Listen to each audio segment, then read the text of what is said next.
qui rentre, bah, il se joint. Je vais enregistrer. Comme ça, Alice Mondin ne pouvait pas se joindre à nous parce qu'elle avait d'autres Zooms qui se télescopaient là, 18h à 21h.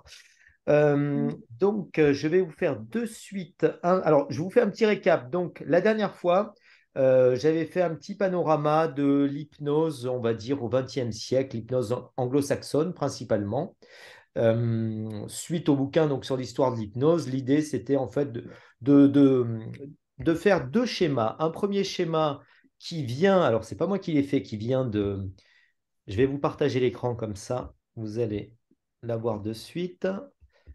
Voilà. Le premier schéma donc, est fait par Jeffrey Zeig, qui a été l'un des élèves directs d'Erickson et qui est fait par le Milton Erickson Foundation, euh, qui est l'institut qui, on va dire, diffuse à la fois toute la pensée d'Erickson sous forme écrite, il y a l'intégralité de Milton Erickson, et que ce soit en vidéo ou en écrit. Voilà. Et moi, j'incite toujours mes élèves, moi je suis un grand, grand fan d'Erickson, qui est vraiment pour moi un grand génie de l'hypnose au XXe siècle, et j'incite vraiment toujours les élèves à, à aller chercher l'info à la source, donc à regarder ce que faisait réellement Erickson et à lire en même temps les travaux d'Erickson.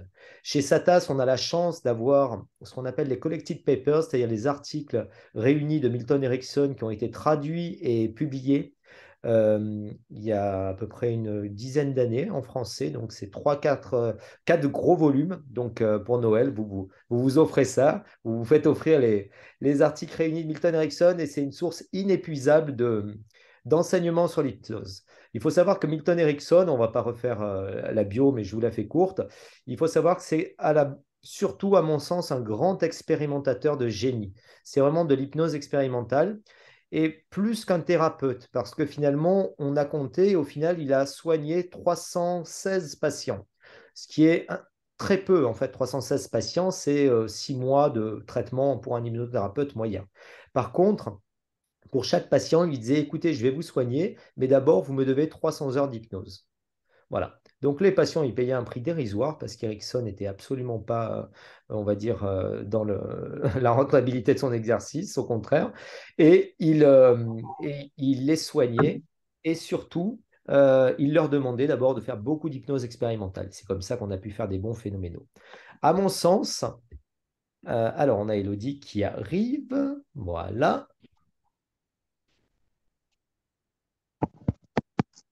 Alors, à mon sens, au-delà donc, de cette approche expérimentale qui est réunie donc, dans ces documents-là, Erickson, plus que le père de l'hypnose moderne, c'est vraiment le père de la thérapie brève. Et donc, Jeffrey Zay a sorti. Coucou Elodie, on a démarré il y a 2 minutes, hein, donc Bonjour. voilà. Ok, Euh, merci. Plutôt que d'être le père, on va dire, de l'hypnose moderne, c'est vraiment le père de l'hypnothérapie, de la thérapie brève moderne. Et si on suit ce schéma donc, qui a été proposé par Jeffrey Zeig, on voit en fait, avec les traits pleins, les élèves, donc ce qu'on appelle les néo-ericksoniens, c'est-à-dire ceux qui ont étudié après Erickson, les élèves qui ensuite ont été en contact avec Erickson, et en fait, on s'aperçoit qu'au plus on va vers la droite, au plus on va vers des thérapies qui ont évolué vers de la psychothérapie et des thérapies brèves. Voilà. Donc Erickson, au-delà de l'apport à l'hypnothérapie, c'est vraiment le père de la thérapie brève contemporaine. Ce qui est très intéressant, c'est de voir que à partir de la deuxième ou troisième génération, ce sont des praticiens qui vont faire peu, voire plus du tout d'hypnose. Voilà. Il va y avoir de la thérapie systémique, il va y avoir de la thérapie orientée solution, de la thérapie narrative, de la thérapie générative avec Stephen Gilligan, etc. Mais finalement, il n'y a plus tellement d'hypnose telle que le faisait Erickson. Et quand on voit les démonstrations, quand on suit les vidéos d'Erickson, il faut vraiment s'accrocher parce que moi, j'ai toutes les vidéos d'Erickson à la maison et c'est toujours des vidéos qui durent entre 4 et 6, voire 8 heures. Et il faut s'accrocher pour ne pas s'endormir parce que c'est très très long. Voilà.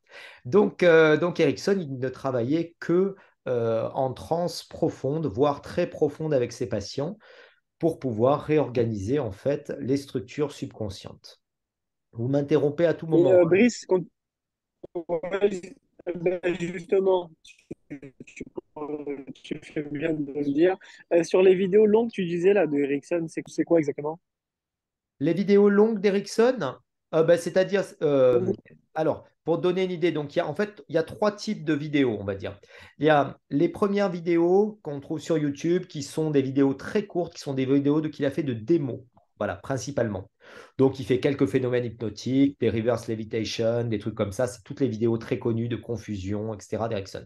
Ça, c'est absolument pas des vidéos thérapeutiques. C'était que pour faire de la démo, entre guillemets, un petit peu devant la télé. Ensuite, on a des vidéos qui correspondent aux années 60 à 70, qui sont les vidéos qu'il a faites chez lui, à Phoenix, dans un cadre, on va dire, thérapeutique, avec des patients. Voilà.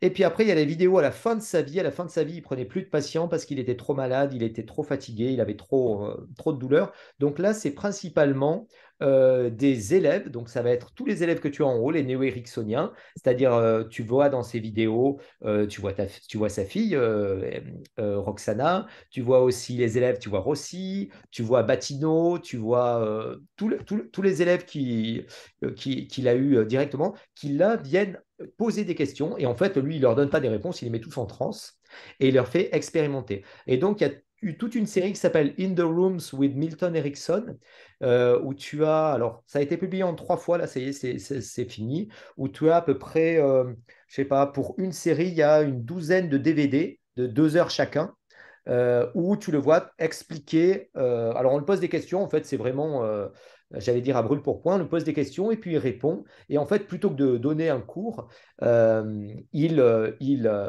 fait vivre, en fait, le phénomène hypnotique, la réponse, etc. Et il provoque de la transe profonde. Sachant que c'est des vidéos, il est mort en 80, donc c'est des vidéos qui ont été enregistrées 6 mois avant sa mort, donc il est quand même très, très, très, très lent. Mais bon, c'est son process aussi pour induire la transe. Il y a de la monotonie, il y a de la répétition, etc. Donc, c'est pour ça que je disais un peu ironiquement, il faut quand même s'accrocher pour les garder parce qu'il ne se passe pas grand-chose. Mais par contre, c'est passionnant de voir en fait toute la subtilité et surtout le sens de l'observation et surtout toute la sagesse qu'il a. Voilà. En travaillant, moi j'ai eu la chance de faire quelques formations avec des élèves. Donc j'ai été formé par Bandler, par Diels en PNL. J'ai fait une formation avec Gilligan, avec Rossi, etc. Quand on pose des questions sur Ericsson, la première chose qu'ils nous disent, et en fait c'est pour ça que ce qui est intéressant, c'est de voir que tous les néo-ericksoniens n'ont plus du tout fait d'Ericsson, parce que Ericsson les poussait justement, leur dit surtout ne me copiez pas, faites selon votre style, et surtout moi je ne veux pas fonder d'école. Voilà.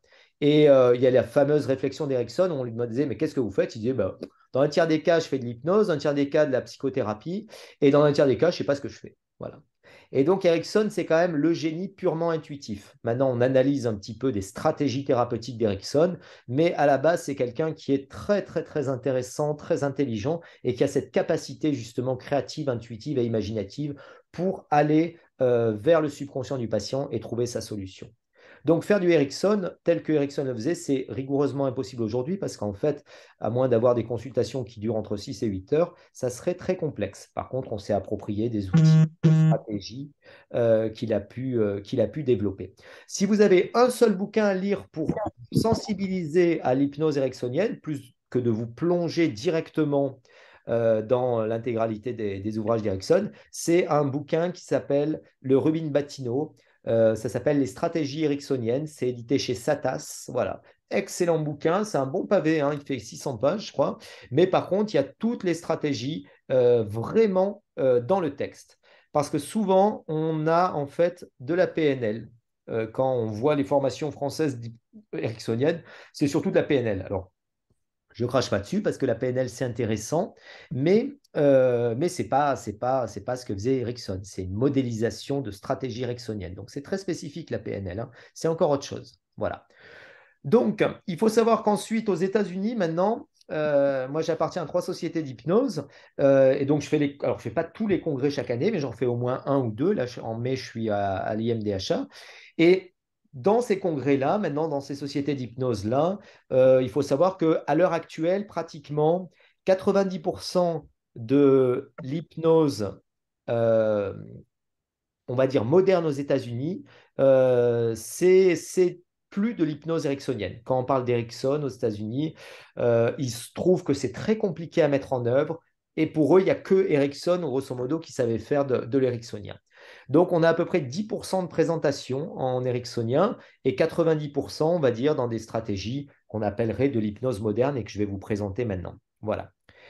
En France, petite particularité, il y avait, entre guillemets, pour simplifier les choses, au XXe siècle, plus ou très peu d'hypnose du fait de l'essor de la psychanalyse, de la pharmacopée et en même temps euh, de l'anesthésie aussi, parce qu'avant l'hypnose, on l'utilisait beaucoup en hypnose médicale.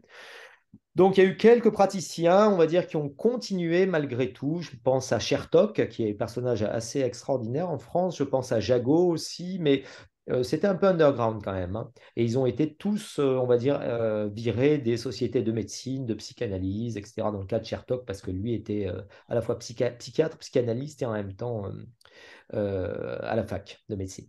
Donc, c'était vraiment très mal vu. Et il a fallu attendre les années 80 pour que Jean Gaudin. Alors, Jean Gaudin, il est un peu particulier parce qu'il est psychiatre. Il était à Nice d'ailleurs. Il a eu il faisait un poste à la fac à Nice dans les années 80. Et en fait, il n'a jamais ni été formé par Erickson, ni connu Erickson parce qu'Erickson était décédé, mais il a travaillé ensuite avec des personnes qui ont connu Erickson, etc. Donc, c'est comme ça qu'il a amené l'hypnose en France et il a créé le premier institut Milton Erickson à Paris, qui ensuite s'est diffusé en France. Et maintenant, il y a tout un tas d'instituts Milton Erickson. Euh, il a développé une stratégie qui est assez particulière parce qu'il a appelé ça la nouvelle hypnose. Donc, il y a son ouvrage qui est assez intéressant, qui est une sorte de dictionnaire un petit peu de la nouvelle hypnose. Mais en même temps, il a donné des interprétations qui sont vraiment en contradiction parfois avec ce que faisait réellement Erickson. C'est pour ça que moi, j'incite toujours les gens qui s'intéressent à Erickson à vraiment aller chercher l'info à la base parce qu'il y a beaucoup plus que ce qu'on apprend dans les formations. Et surtout, quand on fait de l'hypnose, au bout d'un moment, on s'aperçoit qu'au-delà de la technique, ce qui est intéressant, c'est quand on voit des vidéos de personnes pratiquant l'hypnose, on s'imprègne en fait, voilà, au-delà d'apprendre vraiment des stratégies particulières. Et c'est plus une imprégnation, on va dire presque subconsciente, qui est pertinente plus que vraiment apprendre des choses de façon rigoureuse. Voilà. Aux États-Unis, donc ça c'est la deuxième partie de mon propos et c'est ce qui va un peu nous occuper ce soir. Alice Guyon, donc on salue, qui est bien d'arriver, n'est-ce pas? Hello Alice, bonsoir. On a eu en fait toute une génération d'hypnothérapeutes qui se sont développés, on va dire, sur 3 générations. Actuellement, on est à la 4e génération. Voilà. Donc, en même temps qu'Erickson, quand je dis en même temps, c'est la première génération, c'est-à-dire pour vous donner une idée, Erickson, il est né en 1900, 1901, Develman, 1900, 1901, Hormone McGill, je crois qu'il est né en 1904, etc. Ça, c'est vraiment la première génération que j'ai mis en bleu. Alors, on ne va pas reprendre l'histoire de l'hypnose parce que j'en avais parlé la dernière fois. Par contre, ce soir, je vais vous détailler en fait quelles sont les stratégies thérapeutiques et quelle est la forme d'hypnose qui est utilisée en fonction de chaque génération et de chaque praticien. Et l'idée, en fait, c'est de vous montrer que l'hypnose, c'est quelque chose, c'est un art, c'est une science qui progresse, mais en même temps, il y a réellement une appropriation individuelle par chaque hypnotiseur. C'est pour ça que presque chaque hypnotiseur a développé son talent, comme un musicien en fait, hein, et s'est approprié son talent avec beaucoup d'influence, mais ça a permis à l'hypnose d'évoluer de cette façon-là, de façon totalement empirique. Et puis, simultanément à cela, au XXe siècle, on a eu les débuts de l'hypnose expérimentale, avec notamment Clark Hull, et puis après l'équipe de Stanford, etc. Et ça, Yanis, tu pourrais nous en parler parce que c'est un peu ton domaine d'activité, pour vraiment faire progresser l'hypnose. Et puis après, Alice Guillon, on pourrait nous en parler, il y a l'apport évidemment des neurosciences qui ont permis de donner une base à tout ça. Alors, pour simplifier les choses, euh, en hypnose, il y a 2 familles. Jusque dans les années 50, on a ce qu'on appelle l'hypnose par suggestion. L'idée, c'est je mets quelqu'un en transe, donc il faut voir la transe uniquement comme un élément amplificateur et catalyseur du subconscient. C'est-à-dire, je diminue le conscient, j'amplifie le subconscient. En amplifiant le subconscient, j'ai accès en direct live en fait au subconscient, ce qui est la différence avec la psychanalyse, qui passe par un vecteur qui est soit le rêve, soit la libre association. Mais là, je travaille directement avec lui, avec les réponses qu'il va me fournir sur le plan psychologique et physiologique. Donc, partant de ce principe-là, je peux faire ce qu'on appelle de la suggestion, c'est-à-dire amener une idée, voilà, qui va avoir une réponse automatique. C'est le principe de la définition de la suggestion, alors qu'une instruction, c'est une réponse consciente. Une suggestion, c'est toujours une réponse automatique du subconscient. Donc, jusque dans les années 50, on est dans une hypnothérapie par suggestion, c'est-à-dire l'opérateur va proposer au sujet, l'hypnotiseur va proposer au patient, le thérapeute va proposer au patient une idée. Alors cette idée, ça peut être de la suggestion directe, de la suggestion indirecte, de la métaphore, peu importe le style. Mais en tout cas, l'idée, la stratégie, c'est toujours d'amener quelque chose, de planter une graine, de donner des idées au subconscient pour qu'ensuite, il se réorganise tout seul. Et puis après, on laisse maturer et le patient va mieux. Ça fonctionne très bien, il faut le savoir quand même, dans 70-80% des cas. Donc, en général, dans une session d'hypnothérapie, on va toujours faire une suggestion, un style d'hypnothérapie, au moins en première séance, qui va être de la suggestion directe ou indirecte ou métaphorique, peu importe, mais dans cette approche-là. À partir des années 50, on va avoir une deuxième stratégie qui va être développée et qui va être vraiment la naissance, on va dire, de l'hypnose moderne telle qu'on la pratique aujourd'hui. C'est-à-dire, on va non pas amener un élément extérieur vers l'intérieur du subconscient du sujet, mais cette fois-ci, on va créer un dialogue, en fait, entre le subconscient du sujet et l'opérateur. Et quand je dis l'opérateur, ça va être surtout aussi son subconscient pour avoir des intuitions, des idées, etc. Et ce dialogue va s'établir. Ça peut être une communication qui est via le biais de l'écriture automatique, ce que utilisait beaucoup, par exemple, Erickson et puis d'autres praticiens, via le biais d'un signaling aussi. Il y a des stratégies qui ont été développées, par exemple. Euh, je pense. Est-ce que tu penses au protocole Swan, Alors, non, pas du Brice tout. ou pas du tout? Alors, quand je te dis une approche idéomotrice, en fait, il faut savoir que l'approche idéomotrice, elle a été développée par, on le verra, par David Chick, qui a bossé avec Rossi dans les années 60. Donc, c'est très ancien, en fait. Et ensuite, elle a été vraiment développée par Bruckheimer et aussi par Dabney Wynne. Dabney Wynne, qui était un médecin qui a beaucoup travaillé sur les grands brûlés, mais en même temps beaucoup sur la thérapie. Et eux ont développé cette approche thérapeutique idéomotrice. Ça a été repris il y a très peu de temps et marketé, on va dire, par Bob Burns pour créer ce qu'on a appelé le SWAN, et aussi en partie par Ines Simpson pour le protocole Simpson. Mais on est vraiment très très loin de la source, c'est vraiment les années 60. Et puis quand on comprend la facilité, enfin, je veux dire, l'approche idéomotrice, ça prend 3 minutes à être expliqué, hein. Donc, c'est pas très puissant. Et puis surtout, la troisième voie qu'on a utilisée, au-delà de l'écriture automatique et du signaling, c'est tout simplement faire parler le sujet en hypnose. Voilà. Quand on est en transe légère, il ne faut pas faire parler le sujet parce que ça ramène du conscient. Mais par contre, quand on est en niveau de transe somnambulique, on fait parler volontairement le sujet pour justement obtenir des réponses directement du subconscient. Et on peut aussi rajouter, moi, ce que je fais souvent, un signaling pour valider que la réponse est bien automatique et vient bien du subconscient. Et souvent, on cherche à créer des conflits, en fait. Voilà. Donc, pour vous simplifier, la première génération, Hormone McGill, que j'ai bien connu, parce que ça a été le premier qui m'a formé à l'hypnose, ça a été le père, on l'a appelé le parrain de l'hypnose aux États-Unis. Ça a été lui qui a créé vraiment l'hypnose de spectacle. C'était un magicien à la base. Et puis, quand il a pris sa retraite, à 70 ans, il a créé la première école, l'HTI, la première école d'hypnothérapie aux États-Unis sur la côte ouest. Et lui, c'était vraiment un partisan de la suggestion.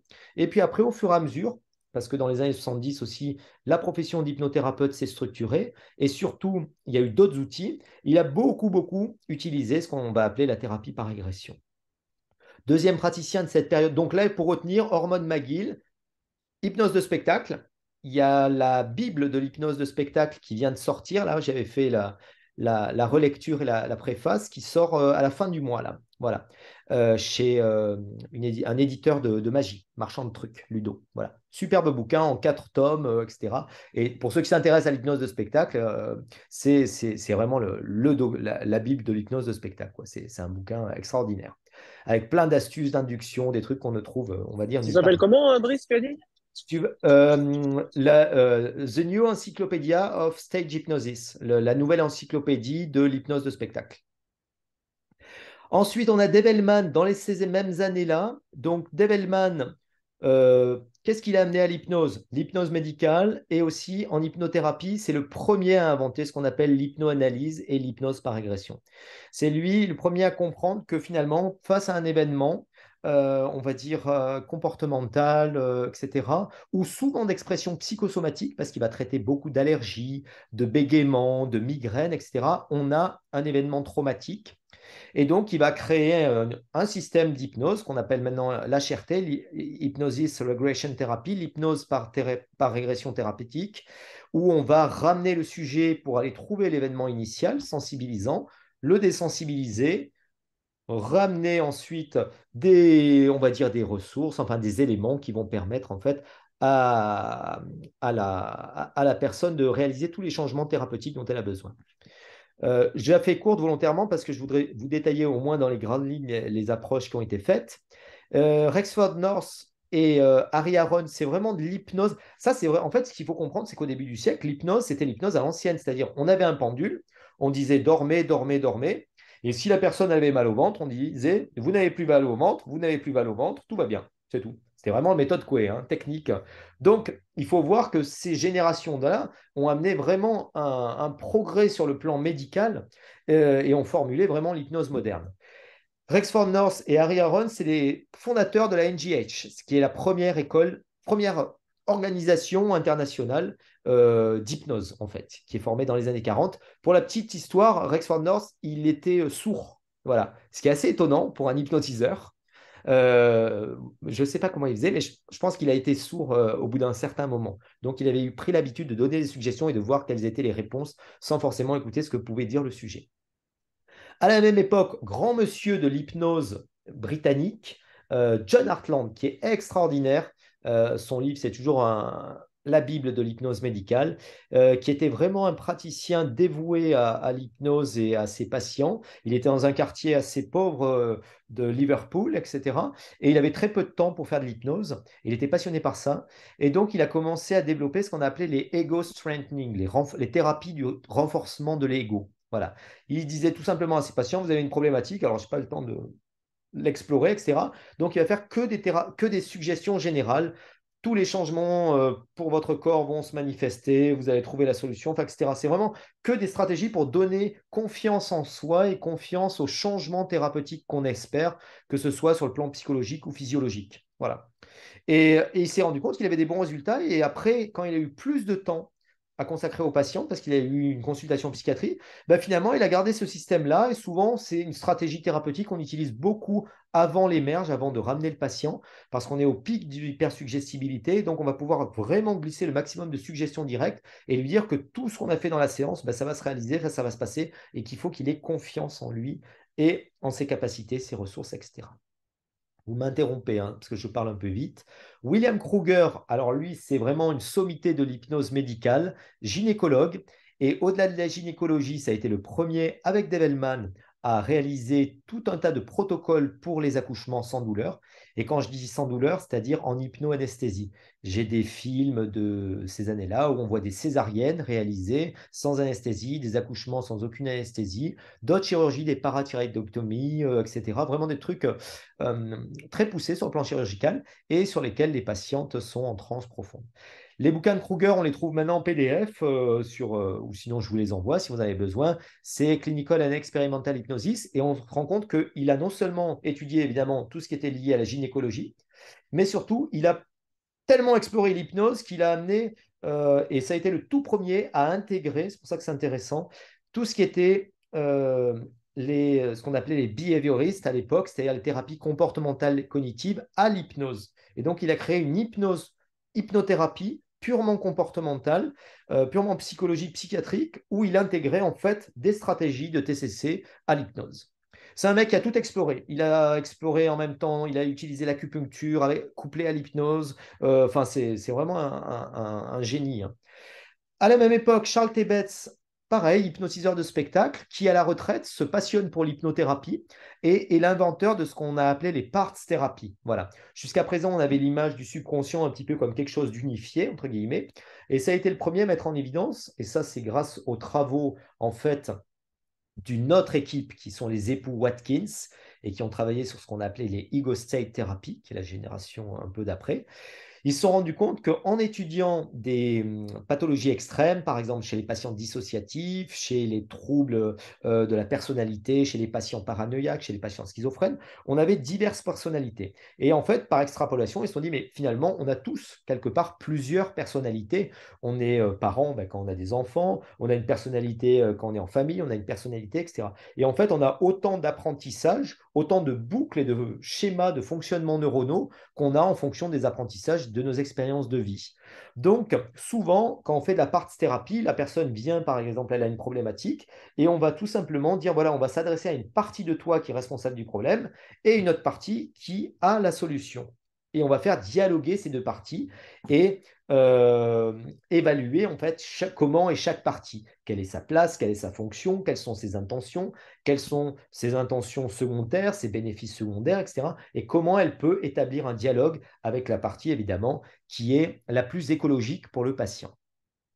Cette première génération, grosso modo, pour simplifier, c'est 1900 et ils meurent tous, on va dire, en 70, 80, sauf certains, Hormone McGill, qui est décédé en 2004, 2005, je ne sais plus, qui a vécu très très longtemps. La deuxième génération va hériter en fait évidemment de tous les travaux qui ont été faits. Donc pour simplifier, Dave Hellman a eu trois disciples, Jerry Kine, Gerald Kine, Gil Boyne, Edwin Yager. Jerry Kine, qu'est-ce qu'il a amené? Il a amené l'hypnose hellmanienne aux États-Unis. Il a beaucoup développé le travail d'Hellman en y intégrant plein d'apports de l'hypnothérapie telles qu'elles étaient pardon, préconisées ou telles qu'elles commençaient à émerger dans les années 70. Donc, c'est une hypnose hellmanienne, mais teintée, par exemple, des fois de PNL, teintée des fois de Goldstadt. Il y a plein d'influences dans son approche. Et il a eu un disciple, notamment Cal Banyan, voilà, qui a continué et qui a rajouté. Alors, chaque hypnotiseur ramène un peu ce qu'on appelle un format thérapeutique, c'est une stratégie thérapeutique, mais dans l'ensemble, c'est quand même l'évolution de l'hypnose hellmanienne avec des ajouts thérapeutiques. Il y a eu Gil Boyne qui est vraiment grand monsieur. Gil Boyne, ça a été pareil. Alors, c'est aussi un hypnotiseur de spectacle qui ensuite est devenu thérapeute. Et lui, il a beaucoup travaillé sur ce qu'on a appelé la Gestalt thérapie. La Gestalt thérapie, c'était des thérapies de groupe qui avaient été créées par Fritz Perls et qui sont basées sur les libérations émotionnelles qu'on obtient chez les sujets quand plusieurs personnes jouent des rôles différents dans un groupe. Voilà, c'est vraiment pour simplifier. Donc, il a décidé d'intégrer les outils de la Gestalt en hypnose. Pourquoi? Parce qu'en fait, en hypnose, quand on joue sur le subconscient, on joue évidemment sur les émotions. Et donc, en travaillant sur les émotions, on va chercher des libérations cathartiques. Donc, c'est toujours des hypnoses qui sont très, très actives, très spectaculaires. Le patient crie, pleure, bouge, etc. Par contre, il faut avoir de la très bonne transe somnambulique pour obtenir tout ça rapidement. Voilà. Et il a formé des praticiens comme Monica Dahl ou bien John Butler en Angleterre, qui est le pape de l'hypnose médicale anglo-saxonne. Voilà. Un bonhomme assez atypique que j'adore, c'est Edwin Yager, qui lui avait été formé par Dave Hellman et a eu l'intuition aussi des parts thérapie, mais souvent on dit que le subconscient ne peut pas s'autoprogrammer lui-même. Donc, on a besoin, en fait, pour aller changer un programme, d'un opérateur, c'est-à-dire de l'hypnotiseur, pour aller travailler avec le patient ou le faire travailler pour réorganiser les structures subconscientes. Et Edwin Yager, ça a été le premier à dire, mais non, finalement, il y a une intelligence au niveau physiologique qui est une intelligence centrale, qui coordonne et qui gère tout. Et de la même façon, il y a une intelligence dans le subconscient. Alors, il n'a pas appelé ça le superconscient, parce que c'était déjà pris, l'idée superconscious mind, c'était déjà... il faut savoir que les États-Unis, dès qu'il y a une idée, hop, il y a un copyright, donc on ne peut plus utiliser les termes. Hein, voilà.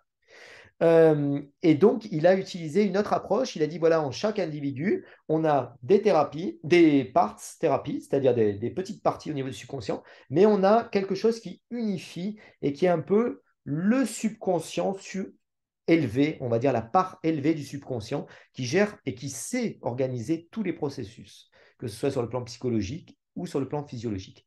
Et donc, il a créé une sorte de parts thérapie où on fait dialoguer non plus les parties en elles, mais parties avec cette partie-là la plus élevée du subconscient. Et il appelle, pour que ça soit on va dire, dégagé de toute connotation, soit spirituelle, soit religieuse. Il a appelé ça le Centrum. Voilà. Bon. C'est très intéressant, c'est des très très belles démos. Moi, bon, je suis un grand lecteur, mais surtout, j'adore regarder les démos et on a les vidéos de ces années-là. Donc ça, il faut vraiment s'en inspirer. À la même époque, on a un chirurgien écossais, Jack Gibson, personnage fabuleux, qui va soigner des patients gratuitement pendant plus de 50 ans. C'est un chirurgien. Il réalise 3000 interventions, des amputations, des chirurgies à cœur ouvert en hypnose. Et après, il prend gracieusement des patients pour de l'hypnothérapie. C'est un bonhomme extraordinaire. J'ai plein de vidéos aussi là-dessus sur Jack Gibson où on le voit traiter de l'asthme pour des enfants, etc. Dans la tradition NGH, on continue toujours Don Motin. Alors, Don Motin, c'est vraiment la tradition NGH. Yanis, tu connais bien parce que tu avais fait la formation NGH. Donc, c'est vraiment de l'hypnose pas simple, mais directe. Voilà. Et je dis souvent simple but not easy. C'est simple, mais c'est pas facile. C'est-à-dire, il faut vraiment aller à l'essence du truc. Par contre, c'est quand même une hypnothérapie dans laquelle il y a beaucoup de scripts, à mon sens. Voilà, des fois, ça manque un peu de créativité. Donc, il faut se l'approprier. Personne ne travaille avec des scripts en hypnothérapie, mais souvent dans l'apprentissage NGH, il y a un peu le script pour tel truc, le script pour tel truc. Donc voilà. De la même époque aussi, on va avoir les grands noms de l'hypnose. Alors, il faut savoir que Erickson, il avait un patron, c'était Clark Hull, qui a été l'un peu qui a créé les prémices de l'hypnose expérimentale aux États-Unis, sachant qu'il y avait eu énormément d'hypnose expérimentale en Russie avec Pavlov, qu'on connaît bien. Mais Pavlov, c'est pas un chien, hein, c'est pas que un chien avec une clochette, c'est beaucoup plus que ça. C'est vraiment de l'hypnose et de l'expérimentation humaine. Et donc aux États-Unis, après Clark Hull, on a eu Theodore Barber et André Weizenhofer, qui étaient de langue française, hein, qui ont énormément travaillé, qui ont été vraiment à la base du groupe de Stanford. Et ça, c'est vraiment les prémices de l'hypnose expérimentale aux États-Unis. Et à ce moment-là, l'hypnose, il y a un split. Elle devient vraiment d'un côté l'hypnose clinique et de l'autre côté l'hypnose expérimentale. On essaie de comprendre comment ça fonctionne. On va avoir une dame extraordinaire, Anne Spencer, médecin influencée par l'hypnose médicale de Heartland, qui va créer la toute première organisation dédiée uniquement à l'hypnose médicale, c'est l'IMDHA. Sachant que la NJH regroupait tout le monde, c'est-à-dire hypnotiseurs de spectacle, tous ceux qui faisaient de l'hypnose. Voilà. Et c'est toujours un peu cette démarche-là hein, dans la NJH. Il y a aussi bien du stage hypnosis que du medical, que de l'hypnothérapie, il y a tout. L'IMDHA, non, c'est que de l'hypnose par les médecins pour les médecins. Et l'actuel président, c'est Robert Otto. Voilà. Dans la même influence, on va avoir Paul Durbin. Alors, Paul Durbin, je ne l'ai pas connu, c'était un pasteur protestant passionné par l'hypnose et on le surnomme l'homme qui savait tout. Voilà. Il a tout lu. Et moi, j'ai ses archives. Et les archives de Paul Durbin, c'est que des revue de littérature de tout. Il a tout lu, en fait, il a tout lu. Donc, quand on cherche quelque chose en hypnose, des fois, on ne lit pas le bouquin, on lit les notes de Paul Durbin parce qu'il y a tout. Et ensuite, il a tout classé pendant 50 ans. Si on cherche quelque chose sur le pain management, management de la douleur, il a fait la revue de littérature de tout ce qui a été publié. Enfin, c'est vraiment l'homme qui savait tout et qui a publié 3 livres qui sont extraordinaires parce que très personnels dans cette hypnose moderne. À la même époque, on va avoir Leslie Lecron, qui est le tout premier à décrire les mouvements idéomoteurs. Alors, cette fois-ci, lui, il travaillait au pendule. Il n'y avait pas encore le signaling. Mais ensuite, il développe la stratégie idéomotrice avec David Chick. Ils écrivent un bouquin ensemble. Donc, premier bouquin, ça date de la fin des années 50. Et Dabney Ewing aussi. Donc, ça, c'est vraiment les ancêtres de l'approche idéomotrice et des thérapies idéomotrices. Par contre, ils avaient un processus de questionnement qui était très, très, très subtil et qui allait bien plus loin que ce qu'on voit à l'heure actuelle avec le Swan, tu vois. C'est-à-dire, c'était vraiment, il faisait toute la séance thérapeutique avec un oui, non, je ne sais pas, je ne suis pas prêt, ou bien je n'ai pas envie de répondre. Voilà. Et il y a les époux Watkins, alors eux, extraordinaires, on va dire 50 ans d'hypnose et beaucoup, beaucoup d'hypnothérapie sur le traumatisme de guerre. Ils ont travaillé énormément sur les soldats. Ils ont amené 2 formats thérapeutiques extraordinaires, ce qu'on appelle l'affect bridge quand on fait de la régression, c'est-à-dire comment obtenir de la régression. Soit on ramène le sujet dans le temps, en lui disant, voilà, est-ce qu'à tel âge, tu as eu telle problématique? Oui. Si oui, bon, bah, ça veut dire que ça s'est produit avant. Sinon, bah, ça veut dire que c'est produit après. On fait ce qu'on appelle une pinpoint méthode, enfin, on encadre en fait temporellement. Soit on peut faire ce qu'on appelle un affect bridge, c'est-à-dire on va rechercher émotionnellement, on va amplifier une émotion et ensuite aller ramener le sujet pour lui dire, OK, ça te fait penser à quoi cette émotion, etc. C'est la base aussi de ce qu'on trouve chez Gil Boyne, qui a développé un format qui mêle de la Gestalt avec de la régression, qu'il a appelé la Transforming Therapy, où il y avait une seule session. Voilà. Et en une session, bon, par contre, c'est une session qui dure 2 heures minimum, hein, on essaie de réaliser le maximum de changements. C'est pour ça que c'est très spectaculaire, il y a beaucoup de catharsis, mais par contre, c'est très, très, très intéressant en termes d'efficacité thérapeutique. Voilà, une session pour traiter n'importe quelle problématique, c'est un challenge, mais quand ça marche, c'est toujours extraordinaire. Dans la dernière partie, en fait, on va avoir des praticiens qui vont intégrer tous ces éléments, c'est-à-dire qui vont mélanger la suggestion directe, évidemment, la métaphore, de la PNL, qui vont mélanger de la régression, de la parts thérapie, et qui vont créer un petit peu, j'allais dire, leur sauce à eux, pour faire fonctionner leur hypnose. C'est pour ça que c'est très difficile de faire des études, on va dire, lambda sur les protocoles en hypnose, parce qu'on a beaucoup d'études qui évaluent, par exemple, pour une même problématique psychologique ou psychiatrique, je pense par exemple à la dépression, l'efficacité de différentes thérapies, la psychanalyse, des TCC, de l'hypnose ou d'autres protocoles, etc. Ça, c'est bien documenté. On sait le nombre de séances, le pourcentage de réussite, etc. Par contre, quand on rentre dans l'hypnose, ce qui est très compliqué, c'est qu'il faudrait pratiquement si on veut évaluer, par exemple, est-ce qu'une transforming thérapie, c'est plus efficace qu'une parts thérapie qui serait plus efficace qu'une régression thérapie stricte, c'est très difficile à évaluer parce que déjà, c'est rare d'avoir des praticiens qui utilisent et qui savent faire fonctionner chaque format thérapeutique.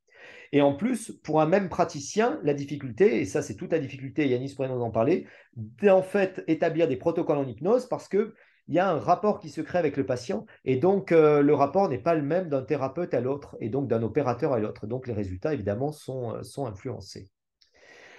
Pour faire très court et très rapide, il me reste 5 minutes. Calbanian, donc hypnothérapie par régression. John Butler, Transforming Therapy. Ensuite, Larry Hellman, bon évidemment c'est le fils de Dave Hellman, donc il a créé les instituts Dave Hellman pour transmettre l'hypnose hellmanienne. Mais en fait, l'hypnose hellmanienne, moi personnellement, je ne fais plus de l'hypnose hellmanienne au sens strict du terme. Il y a eu tellement d'apports d'autres formes d'hypnose à laquelle j'ai été formé, en induction, en approfondissement, en stratégie thérapeutique, que je ne vais plus utiliser des stratégies strictement hellmaniennes. Je ne fais pas de l'hypnose hellmanienne pure et dure parce que sinon, ça me limiterait évidemment. Lee Pasco, elle a été formée par un bonhomme qui s'appelait José Silva. Donc, c'est vraiment tout un apprentissage de l'auto-hypnose à travers un programme très complexe et très complet. John Capas aussi, lui, il a amené une hypnose qui est très, très originale.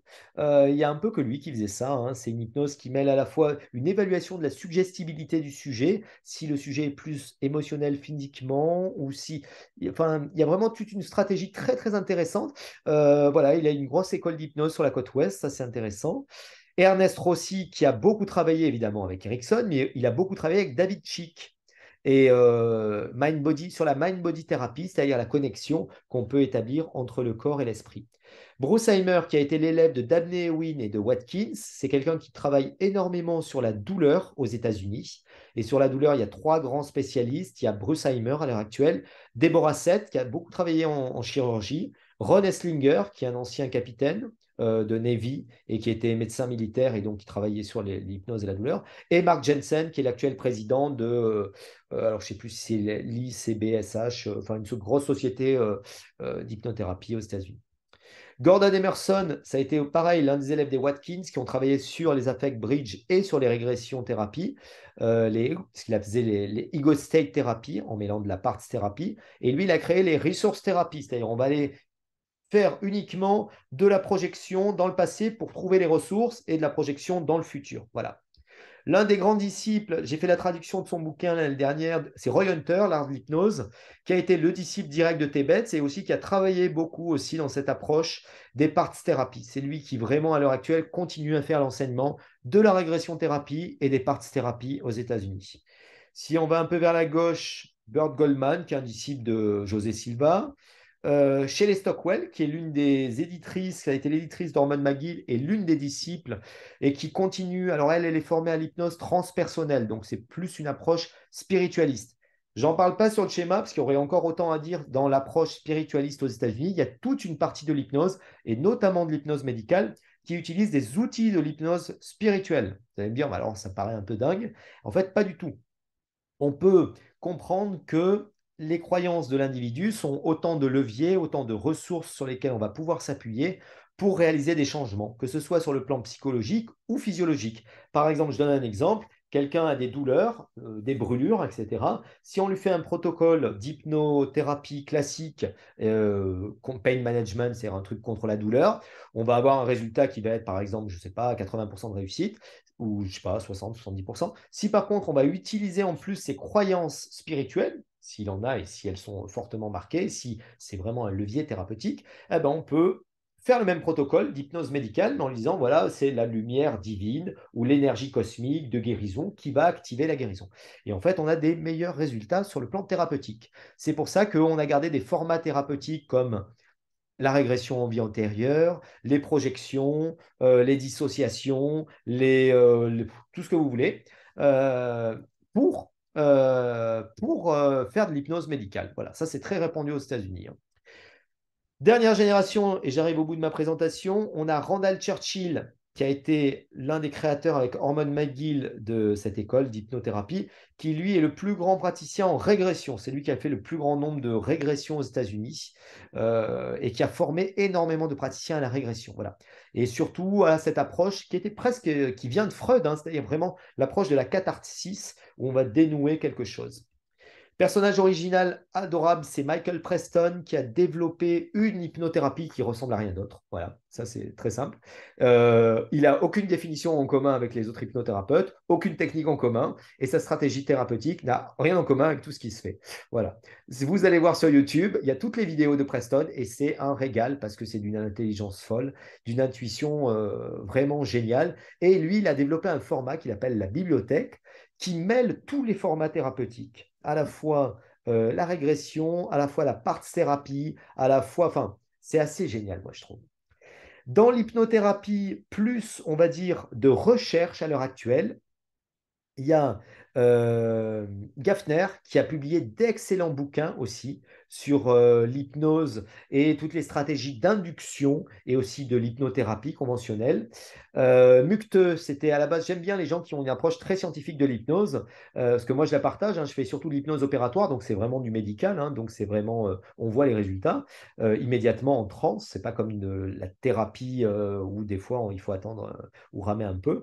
Peter Mutke, c'est un chirurgien orthopédique allemand. Et lui, il va utiliser l'hypnose pour ses chirurgies. Et ensuite, il va développer une méthode il va appeler ça la selective awareness, c'est-à-dire l'attention, la focalisation, la conscience sélective, etc. Et qui est vraiment des thérapies hypnotiques, mais sans aucune relaxation. Voilà, il insiste bien sur le fait que la relaxation, finalement, n'a aucun intérêt. Et je partage entièrement son approche. Gary Elkins, c'est l'actuel président de l'American Journal of Psychology Experimental Hypnosis, un bonhomme extraordinaire. Il faut lire son bouquin qui est très mal intitulé, qui s'appelle L'art de la relaxation hypnotique. On croit que c'est un bouquin de relaxation, et en fait, pas du tout. C'est tout ce qui se fait de mieux aux États-Unis à l'heure actuelle. Et c'est quelqu'un qui, à chaque fois, avance avec, comme c'est le président de ce périodique, qui est vraiment la référence en hypnose expérimentale, qui avance vraiment avec toutes les références, et il fait vraiment une belle hypnothérapie moderne. Et après, on a deux bonhommes que j'adore. Spiegel, c'est l'équipe de Stanford, et Kirsch, Ivan Kirsch. Il y a le dernier numéro du Clinical Experimental Hypnosis qui vient d'être dédié que aux travaux de Kirsch. Kirsch, c'est 4 bouquins énormes en hypnose et c'est vraiment beaucoup, beaucoup, beaucoup d'hypnose expérimentale. C'est quelqu'un qui a travaillé toute sa vie sur l'hypnose expérimentale, sur ce qu'il a appelé un modèle bio-sociétal et vraiment une approche comportementaliste de l'hypnose et il a vraiment révolutionné l'hypnose. Il a beaucoup travaillé aussi sur le placebo et notamment sur le placebo dans le cas des traitements antidépresseurs.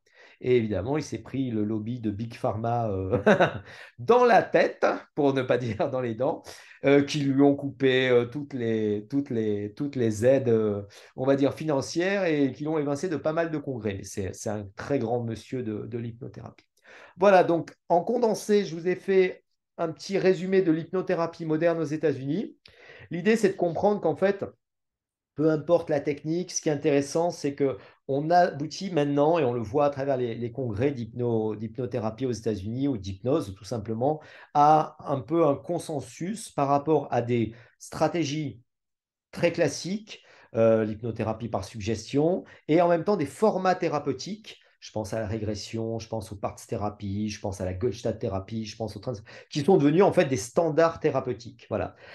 Qu'est-ce qu'il y a de nouveau? À mon avis, le nouveau, il faudra attendre l'arrivée des neurosciences. Il y a des choses qui sont inventées, mais je n'irai pas jusqu'à dire qu'il n'y a rien de nouveau sous le soleil, mais disons qu'il n'y a pas des formats thérapeutiques extraordinaires ou nouveaux qui ont été inventés en hypnothérapie. Il y a toute une partie qui m'intéresse beaucoup. J'en ai pas parlé parce que ça a été développé et inventé par Dave Hellman, mais il y a quelques praticiens qui travaillent. Moi, c'est un peu l'idée vers laquelle je veux pousser ces prochaines années sur un état d'hypnose qu'on appelle l'hypnosleep. Et l'hypnosleep, c'est on amène quelqu'un en transe somnambulique, non pas en hypnose profonde, euh, ce qu'on appelle stuporeuse, c'est-à-dire en S-Dale, avec un ralentissement psychologique et physiologique, mais on va l'amener dans le vrai sommeil comme une micro-sieste en fait. Et on va travailler dans ce vrai sommeil pour créer de la suggestion et des phénomènes hypnotiques, etc. Et donc là, c'est extraordinaire parce que moi, je l'ai expérimenté pour l'instant, je n'ai pas assez de cas de patients. Je dois avoir une cinquantaine de vidéos, mais c'est des cas où vraiment il se produit quelque chose dans lequel il n'y a plus du tout de conscient ni de facteur critique parce que le patient dort réellement. Et on obtient des résultats Est-ce qui que sont tu es dans le site Cork là, Brice, ou pas du tout? alors non, c'est encore Ou autre c'est chose. pas forcément. C'est encore autre chose, Walter, ok. voilà. Walter Sickort, je ne l'ai pas mis dans le schéma parce que pour moi, c'est davantage hypnose spirituelle, tu vois, le Ultra Depth Ouais, Process. C'est ouais. encore autre chose. Non, c'est vraiment D'accord, ok. tu lis le chapitre Hypnose Sleep de Develman et tu Ouais, verras ce que c'est. Et je te montrerai les vidéos. ok. Et c'est vraiment un truc où tu amènes le patient comme dans une micro-sieste, tu vois. Mais par contre, tu ne peux pas le faire. Et l'astuce, c'est que tu ne peux pas le faire avec l'hypnose en transe somnambulique. Ah, De sortir le ok. patient, lui faire un ancrage et lui dire quand je vais faire ça, là, tu vas aller dans le vrai sommeil. Et partant de Ah, cet ok. état-là, tu vas lui dire, OK, je sais que tu dors, mais tu continues de m'entendre. Et pendant que tu m'entends, je vais te demander. Et là, tu vas avoir une approche purement idéomotrice, de bouger le doigt si tu m'entends. Si tu veux faire une anesthésie, on va paralyser le bras, etc., etc. Donc, c'est encore un Ok. truc qui est. C'est très bizarre parce que, à mon sens, ça n'a pas été investigué ni d'un point de vue neuroscientifique. D'un point de vue neuroscientifique, on a les deux trans, trans de relaxation, trans d'activation, c'est-à-dire état S-Dale, état somnambulique, transprofonde stuporeuse, transprofonde somnambulique qui ont été investiguées. On a l'imagerie cérébrale, on a les constantes physiologiques. Mais par contre, pour cette hypnose-là, on n'est pas beaucoup, hein. Il y en a un qui est en Irlande qui fait ça, une copine aux États-Unis, une autre copine en Angleterre, mais pas grand monde comprend comment ça fonctionne. Et pour l'instant, je t'avouerai que je ne sais pas trop comment ça fonctionne, à vrai dire. Voilà. Donc, c'est expérimental, mais c'est intéressant d'expérimenter ça. Par contre, ça s'adresse que à des patients qui sont, on va dire, Aaron Scale 5-6, hein, voilà. C'est-à-dire où tu vas avoir. C'est les Ouais, ça, patients j'en doute de pas. scène. Ouais, ouais, ouais. Sinon, si tu galères, c'est trop long. Voilà. Est-ce que vous avez des questions? J'ai été le plus concis, le plus rapide possible. Si vous avez des idées, des questions, n'hésitez pas.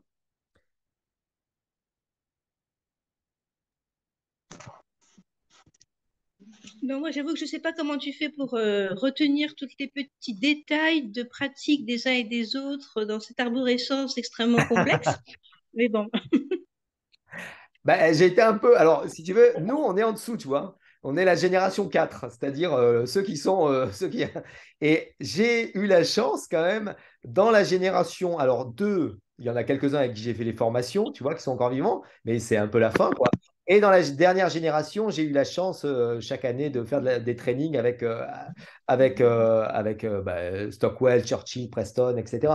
Donc, quand tu as été formé par eux, déjà, j'ai lu et puis j'ai été formé par eux. Donc, je retiens et puis surtout après c'est des trucs aussi que je pratique donc euh, donc euh, quand Non, tu je pense pratiques qu'il tu se rappelle connais de tu tous vois. ceux-là. Ouais, je pense qu'il se rappelle de toutes ces personnes, surtout parce que c'est tous ses amis.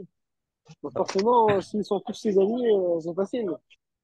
Et puis aussi si tu veux quand tu as en fait moi je pars du principe que pour apprendre l'hypnose pour moi c'est que de la pratique hein. C'est-à-dire il faut lire la théorie etc mais une fois que tu as pratiqué un format thérapeutique tu l'as acquis et même si tu vas plus le pratiquer tu sais comment il fonctionne et tu n'as plus besoin à partir du moment où tu as vraiment une bonne formation de base de compréhension de la transe, des processus de suggestion, d'approfondissement, de gestion de la transe, vraiment le côté technique.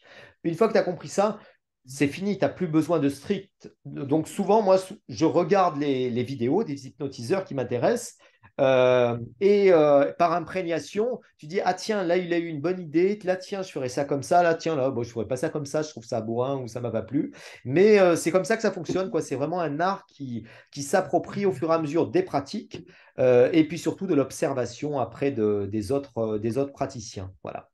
Et puis après, là, c'est vrai que l'arborescence, elle est assez vaste parce que l'idée, c'est de montrer un peu, de mettre un peu en perspective l'hypnose moderne. Mais finalement, on se rend compte qu'il y a 5 formats thérapeutiques à maîtriser. Et quand on a travaillé avec eux, bon, après, il y a des subtilités, des petits détails, mais dans les grandes lignes, c'est un peu toujours.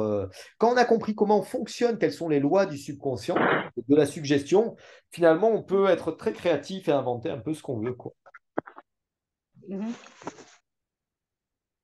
Alors moi j'ai une petite question, Brice, du coup, parce que ça rejoint un peu ta fin de phrase, à savoir qu'on peut inventer un peu ce qu'on veut.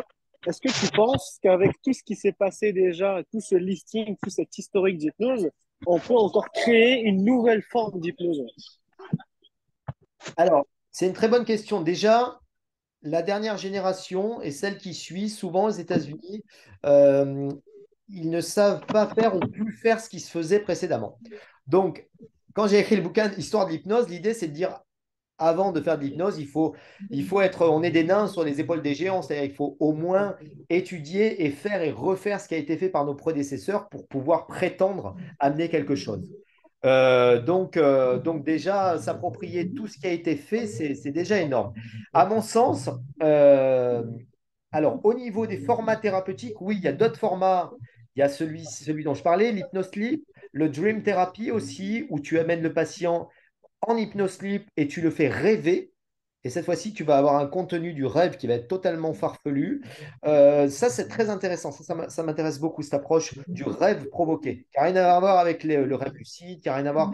Vraiment, tu provoques un rêve en hypnose et le patient,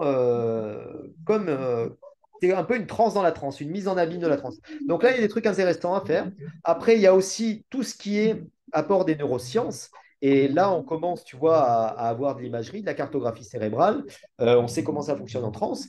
Et on commence à avoir de la résonance magnétique transcrânienne. À mon sens, peut-être que dans 10, 20 ans, on ne fera plus d'hypnose parce qu'on pourra activer directement telle zone du cerveau, tout simplement avec un appareil électronique. Donc, on pourra provoquer, par exemple, je sais pas, une hallucination kinesthésique négative, et donc on obtiendra bah, du coup une anesthésie d'un membre.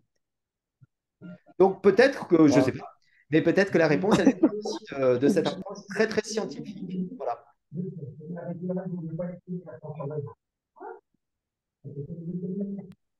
te remercie pour ta réponse. Voilà, c'est un peu l'idée que j'en ai, hein, mais je ne suis pas devin. Est-ce que vous avez d'autres questions ou est-ce qu'on clôt la session?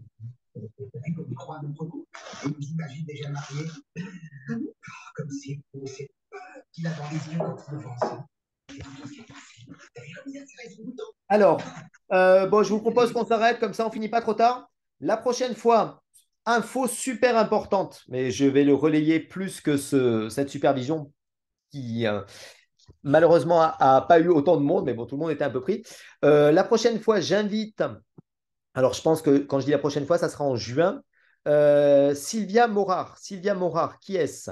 C'est une très très grande praticienne, c'est une neurochirurgienne qui est à Paris, à la Pitié-Salpêtrière, et qui utilise l'hypnose pour opérer ses patients.